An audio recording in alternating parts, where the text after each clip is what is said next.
Hello students, welcome to SB institute. আজকে চলে এসেছি আবার একটা নতুন ম্যাথের প্র্যাকটিস সেট নিয়ে। তো দেখে নেব আজকের ম্যাথের প্র্যাকটিস সেটে কী কী অঙ্ক রয়েছে। আজকে কিন্তু খুব সুন্দর সুন্দর অঙ্ক রয়েছে।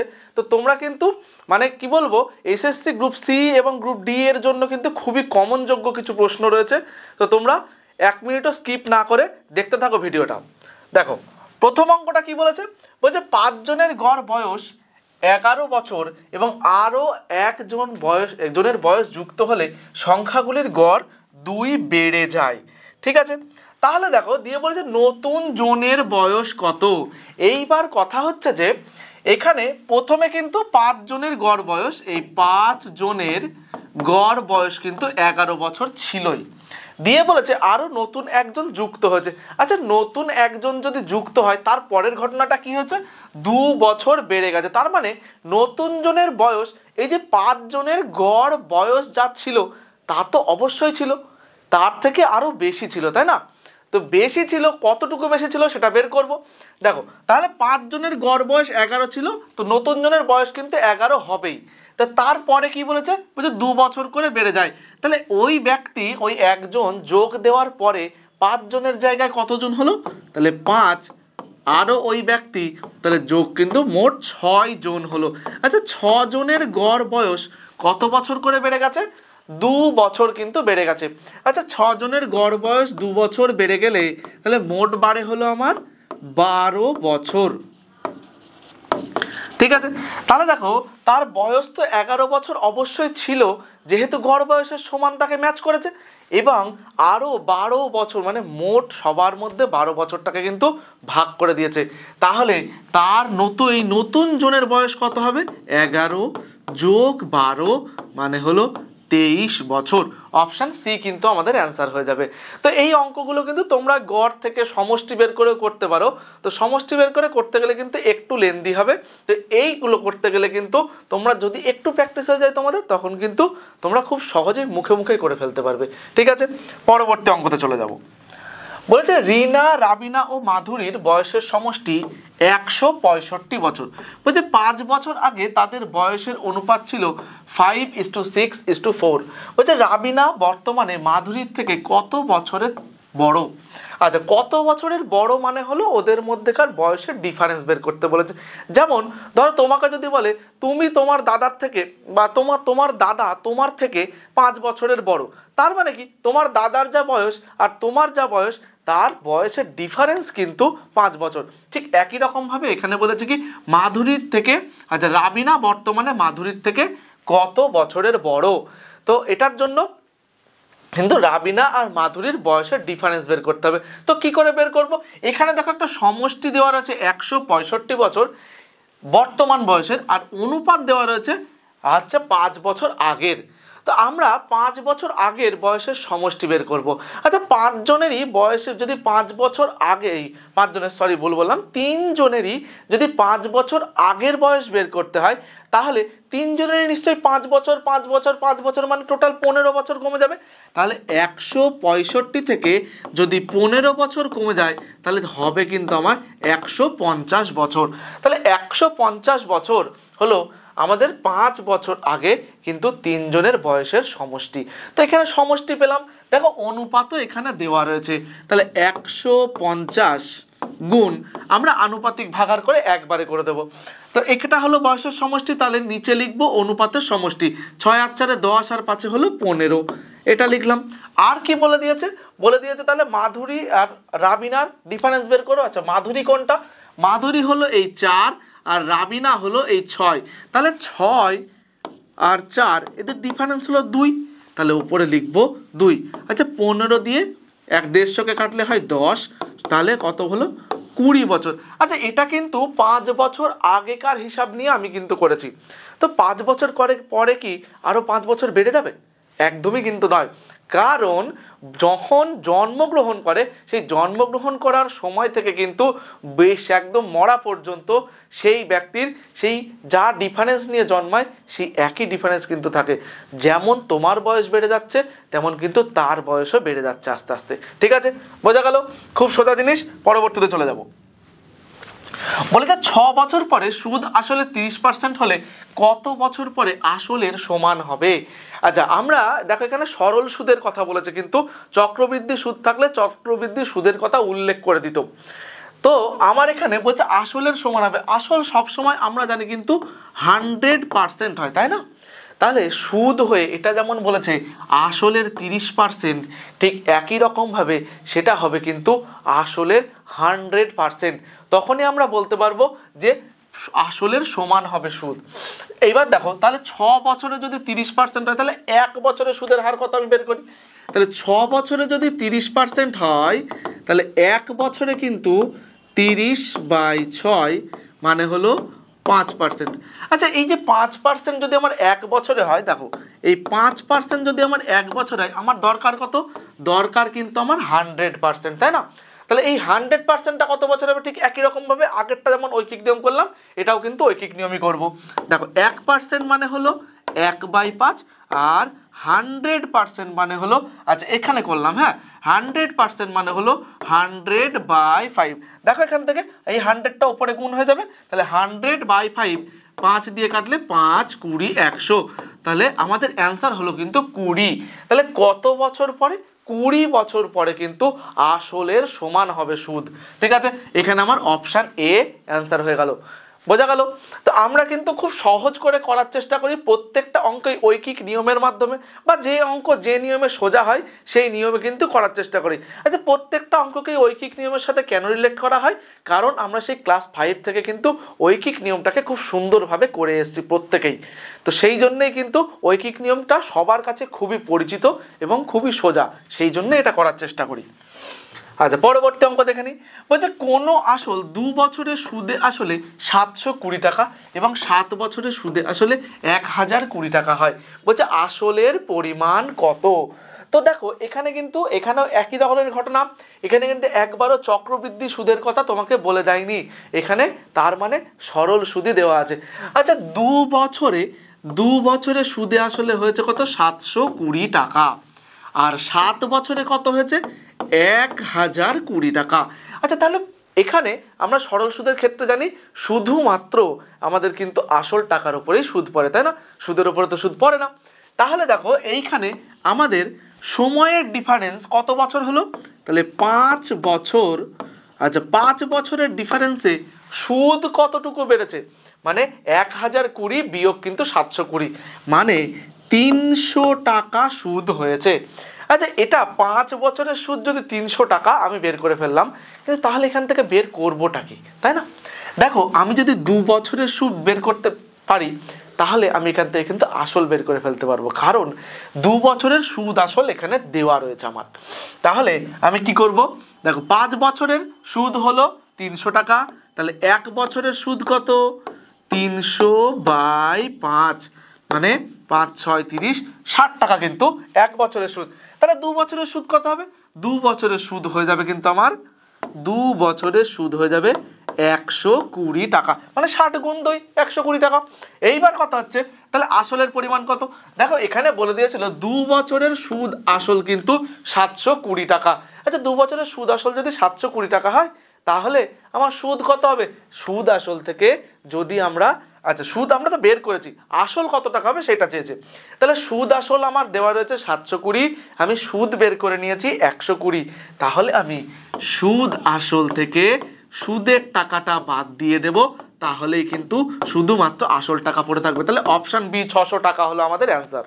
ঠিক আছে, বোঝা গেল? দেখো এই অঙ্কগুলোর ক্ষেত্রে কিন্তু এইভাবেই করব, তাতে আমাদের খুব তাড়াতাড়ি হবে, খুব সহজে হয়ে যাবে। পরবর্তী দেখব। বলছে 5টি ঘন্টা যথাক্রমে 3, 5, 8, 9 এবং 10 সেকেন্ড অন্তর বাজে।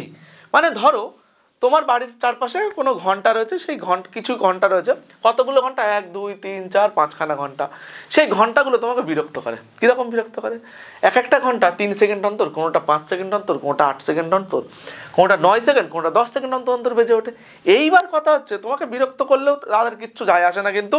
তাহলে আমাদের কি বলে দিয়েছে? বলছে কতক্ষণ পরে তারা আবার একসাথে বাজবে। মানে দেখো প্রত্যেকটা ঘন্টা বাজার সময় তো একই নয়, এক এক সময় অন্তর অন্তর বাজে, কিন্তু ওরা কিন্তু একটা সময় একসাথে বেজে তারপরে আবার কোনো না কোনো সময় গিয়ে একসাথে বাজবে, সেইটা বের করতে বলেছে কতক্ষণ পরে। তো এই রকম অঙ্কগুলোর ক্ষেত্রে কি করতে হয়, যত অন্তর দেওয়া থাকে সময়ের সেই অন্তরগুলোর কিন্তু লসাগু করতে হয়। কি করতে হয়, করতে হয় হলো লসাগু। তাহলে কাদের লসাগু করব, 3, 5, 8, 9, 10 লসাগু করব। দেখো কত দিয়ে যাবে, প্রথমে 3 দিয়ে দিই, 3 একে 3, 5 কে তো যায় না, তাহলে 5, 8 8-এর মতোই থাকলো। আচ্ছা 3 তিরিক্ষে 9, 10। আবার দেখো 5 আর 10 কে যাবে হলো 5 দিয়ে, তাহলে 5 দিয়ে দিই, 5 দিয়ে দিলে 1, 5 একে 5, 8, 3, 5 2 10। আবার দেখো 8 আর 2 কে কিন্তু 2 দিয়ে যাবে, 2 দিয়ে দিই, 1 1, 4 2 8, 3 2 একে 2। আচ্ছা 8 তো যাবে না, 3 আর 4 হচ্ছে, 3 তো মৌলিক সংখ্যা আর 3-এর কোনো গুণিতকই নয় 4। তাহলে আমাদের কত হবে লসাগু, 3 গুণ 5 গুণ 2 গুণ 4 গুণ 3। দেখো 5 2 10 হয়। আচ্ছা 10কে নিজের মতো রেখে দিই, তারপরে দেখো 3 4 12, 3 12 কত হয় 36। তাহলে 36 আর 10-এ কিন্তু 360। আচ্ছা এই 360 কি বেরোলো, একটা তো একক দরকার, 360 হলো কিন্তু আমাদের সেকেন্ড, কারণ আমরা সেকেন্ডকে লসাগু করেছি। তাহলে দেখো 360 যদি সেকেন্ড হয়, আমার উত্তর চেয়েছে কিন্তু প্রত্যেকটা মিনিটে। আচ্ছা সেকেন্ড থেকে মিনিট করতে গেলে কি করতে হয়, এটাকে কিন্তু 60 দিয়ে ভাগ করে দিতে হয়। তাহলে 0 0 কেটে গেলে 6 6 36, তাহলে 6 মিনিট। তাহলে অপশান সি কিন্তু আমাদের অ্যান্সার হয়ে গেল। তাহলে এই ধরনের অঙ্কগুলো জানো, এরপরে আর ভুল না হয়, এই ধরনের অঙ্ক কিন্তু একটা এসএসসি গ্রুপ সি এবং গ্রুপ ডিতে আসবে। তো তোমরা খুব ভালো করে প্র্যাকটিস করো, তোমরা কিন্তু পাবেই এরকম একটা অঙ্ক। পরবর্তী অঙ্কতে যাব। আচ্ছা একটা অ্যানাউন্সমেন্ট আছে, আমাদের কিন্তু target batch SSC group C এবং গ্রুপ ডি এর চলছে, যেটা টিল এক্সাম মাত্র 999 টাকায়। তো যারা ভর্তি হতে ইচ্ছুক তারা কিন্তু অফিসিয়াল নম্বরে যোগাযোগ করতে পারো, এখানে নিচে দেওয়া আছে অফিসিয়াল নম্বর, তো ডেসক্রিপশন বক্সেও দেওয়া থাকবে, তো সেখান থেকে তোমরা কিন্তু কন্ট্যাক্ট করে যোগাযোগ করে ভর্তি হতে পারো। পরবর্তী যাব, বলছে দেখো, বলছে একজন ক্রিকেটারের 10 ইনিংসের গড় রান 32, বলছে পরের ইনিংসে কত রান করলে তার রানের গড় 4 বাড়বে। এইবার কথা হচ্ছে, প্রথমে 10টা ইনিংসে রানের গড় 32 বলে দিয়েছিল, তাই না, দিয়ে বলেছে পরের ইনিংসে কত রান করলে তার রানের গড় 4 বাড়বে। আচ্ছা তার মানে দেখো এর পরবর্তী ইনিংসে মানে 10টা ইনিংসের পর 11তম ইনিংসে যা রান করেছে সেটা কিন্তু 32-এরও বেশি, তাই জন্য রানের গড় 4 করে বেড়ে গিয়েছে। এইবার কথা হচ্ছে 32 তো অবশ্যই, 32-এর থেকেও কতটুকু বেশি সেটা আমরা করব। আচ্ছা 32 তো অবশ্যই, ঠিক আছে, তার সাথে আরও বেশি হবে, কতটুকু বেশি হবে দেখব। দেখো আমার 10টা ইনিংস ছিল, 10টা ইনিংস তো আমার হয়নি, আর তারপরে আরও একটা ইনিংস হয়েছে, তাহলে টোটাল আমার 11টা ইনিংস। আচ্ছা রানের গড় 11টা ইনিংসে কত করে বেড়েছে, 4 করে কিন্তু বেড়ে গেছে। তাহলে টোটাল কত বেড়েছে, 4 11 44 কিন্তু বেড়েছে। তাহলে এর প্রত্যেক 44 রানটা কিন্তু পুরো 11টা ম্যাচের মধ্যে ভাগ করে দেওয়া হয়েছে। তাহলে কত হবে, 32 যোগ 44, তাহলে দেখো 4 আর 2 হলো 6, 3 আর 4 হলো 7, তাহলে 76। অপশান বি কিন্তু আমাদের অ্যান্সার হয়ে যাবে। আচ্ছা তোমরা এই শর্ট ট্রিক্স হয়তো অনেকের বুঝতে অসুবিধা হচ্ছে বা পরবর্তীতে হয়তো ভুলে যেতে পারো, তো এইটা তোমরা কিভাবে করবে আমি ছোট্ট করে দেখিয়ে দিই কিভাবে করবে।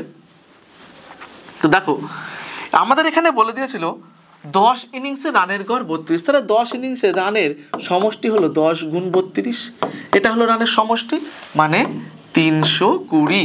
আচ্ছা তারপরে কি বলেছে, 11তম ইনিংস মানে পরের ইনিংসে 4 করে বেড়ে গেছে, তাহলে 11টা ইনিংসে রানের গড় কত, 32-এর জায়গায় 4 করে বেড়ে যাওয়া মানে হবে কত, 36। তাহলে 36 আর 11, তাহলে 36 আর 11 যদি গুণ করা হয় তাহলে 6 3 6 3 মানে 6 9 3, আচ্ছা 396, তাহলে 396।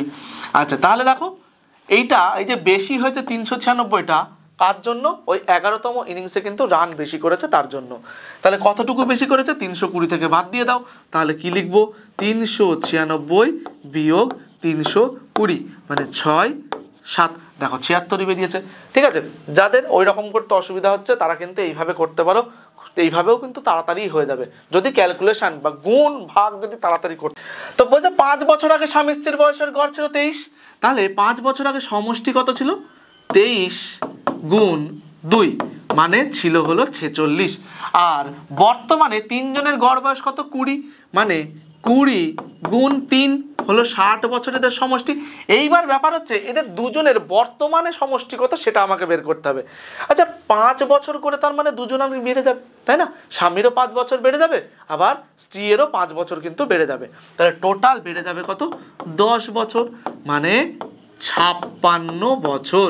আচ্ছা স্বামী স্ত্রীর বয়সের সমষ্টি হলো 56 বছর, আর হচ্ছে কি বলে এই স্বামী স্ত্রী আর সন্তানের বয়সের সমষ্টি হলো 60 বছর।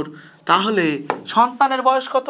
60 থেকে 56 বাদ দাও, তাহলেই 4 বছর কিন্তু আমাদের অ্যান্সার হয়ে যাবে। তাহলে অপশান ডি কিন্তু আমাদের সঠিক উত্তর। ঠিক আছে, আচ্ছা পরবর্তীতে যাব।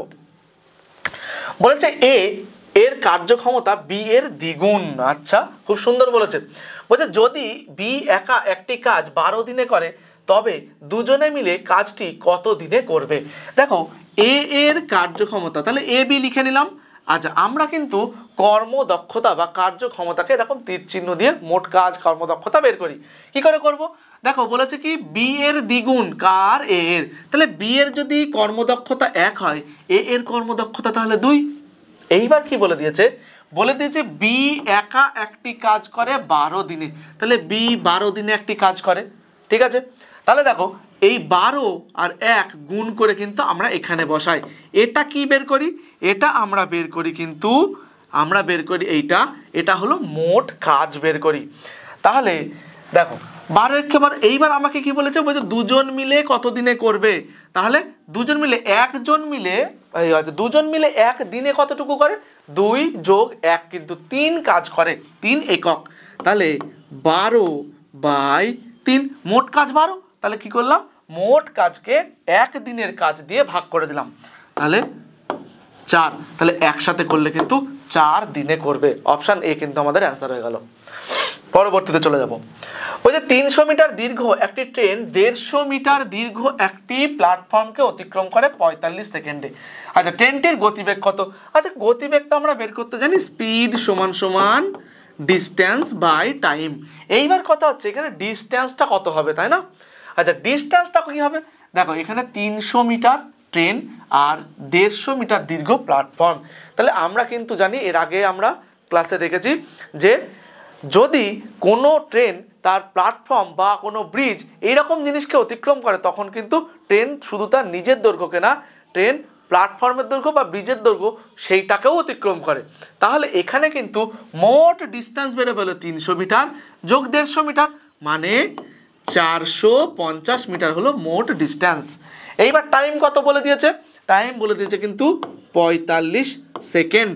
ঠিক আছে, তাহলে দেখো কাটাকাটি করলে 10 মিটার পার সেকেন্ড হয়। আচ্ছা আমাকে কিন্তু এখানে প্রত্যেকটা উত্তর শুনতে চেয়েছে কিলোমিটার পার ঘন্টায় কত হবে। তো মিটার পার সেকেন্ডে করলে হবে না, মিটার পার সেকেন্ড থেকে কিলোমিটার পার ঘন্টা করতে গেলে কি করতে হয়? আমাদের কিন্তু 18/5 দিয়ে গুণ করতে হয়। ঠিক আছে, তাহলে 5 দিয়ে 10কে কাটলে 5 দুগুণে 10, তাহলে 18 দুগুণে হলো 36 কিলোমিটার পার ঘন্টা। তাহলে অপশান বি কিন্তু আমাদের অ্যান্সার হয়ে গেল। ঠিক আছে, এর আগের ক্লাসগুলো যারা দেখেছো তারা এই অঙ্কটা খুব সহজেই বুঝতে পারবে, কেননা এর আগে কিছু ক্লাসে এক্সপ্লেন করা আছে কিভাবে কি হয় কিভাবে না হয় প্রত্যেকটা জিনিস কিন্তু। আচ্ছা পরবর্তী এবং লাস্ট অঙ্ক আজকের তোমাদের জন্য হোমওয়ার্ক থাকলো এই অঙ্কটা। যারা যারা পারবে প্রত্যেকেই কমেন্ট করে জানাবে, না পারলেও কিন্তু কমেন্ট করে জানাবে। কি অঙ্কটা বলেছে একবার পড়ে দিই। বলছে একটি বইয়ের 3/8 অংশ পড়ার পর আরও 10 পৃষ্ঠা পড়লে বইটির অর্ধেক পড়া শেষ হয়। বইটিতে মোট কতগুলি পৃষ্ঠা আছে সেটা বের করতে বলেছে। তো তোমরা কিন্তু প্রত্যেকেই অঙ্কটা বাড়িতে করার চেষ্টা করবে, যারা পারবে প্রত্যেকেই কমেন্ট করে একবার অ্যান্সারটা জানিয়ে দেবে। অপশান কিন্তু 4টে এখানে দেওয়া রয়েছে। ঠিক আছে, তাহলে আজকের মতো ক্লাস কিন্তু এখানেই শেষ হলো। তো তোমরা অনেকেই ভিডিওটা দেখছো কিন্তু ভিডিওতে একটাও লাইক করছো না, চ্যানেলটাও সাবস্ক্রাইব করছো না। তো তোমাদের কিন্তু একটা লাইক আর একটা সাবস্ক্রাইব করলে কিছুই যায় আসবে না, কিন্তু আমাদের একটা মনের মধ্যে বেশ একটা উদ্দীপনা জাগায় নতুন ভিডিও নিয়ে আসার জন্য। আজকের মতো তাহলে ক্লাসে এখানেই থ্যাংক ইউ, আবার দেখাবে পরবর্তী ক্লাসে।